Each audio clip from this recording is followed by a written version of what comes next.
ओइ चिबरी कान्छ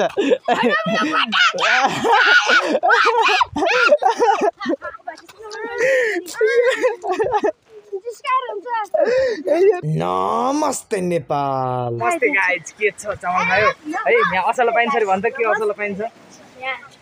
यहाँ चिसो असला पाइन्छ वाह चिसो असला ओइ यहाँ कुखुरा बोकेर यो डाँडा चढ्दै छम यहाँ दुईटा बहिनीहरु छ सबै मेरो कफी न के पुरानो गाउँ जान लागेको दामी ढोक राम्रोसँग टाउ गाडेर हामी 1 घण्टादेखि हिँडेको छ तलबाट आफू त्यहाँ 1 किलो 2 किलो कुखुरा अनि ब्याग झोला लोत बोकिदिएको छ मलाई अलि जोडले बोल्न कति नै बुढो भए जस्तो ढाडमा मसाल्न थाल्छ रे यसले त ल्याउ नाक बन्द भयो यो त के बित्ति रातो भात पड्की लाग्यो हो यो त है आम्मा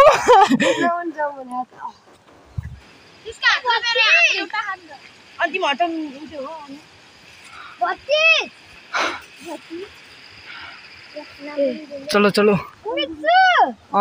तेरो मिज्यू है ढेँडो आख्दै अनुहार चाहिँ ठ्याक्कै गरेर हाँस तेरो टाउको ओइ चिबरी कान्छ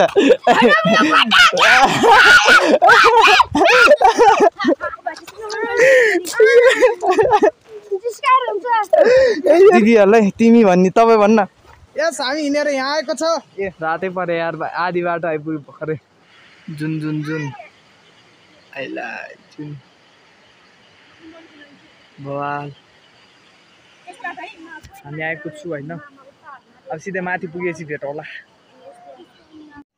सट्ट गाइज होइन हामी चाहिँ आएर पुरै नुहाइसुहाइसक्यो होइन दामी नुहाइसक्यो अब चार्ज गर्न लागेको मोबाइल चार्ज सक्यो है अनि यस्तो घुम्न लागेको थियो घुम्न होइन भोलि पूजा छ म भोलि पनि देखाउँछु ब्लग जाडो छ कम्ता जाडो होइन त्यो पनि नुहाएर सक्यो है मोबाइल अब हामी यहाँ सुत्नु लागेको nice okay bye thanks for watching my video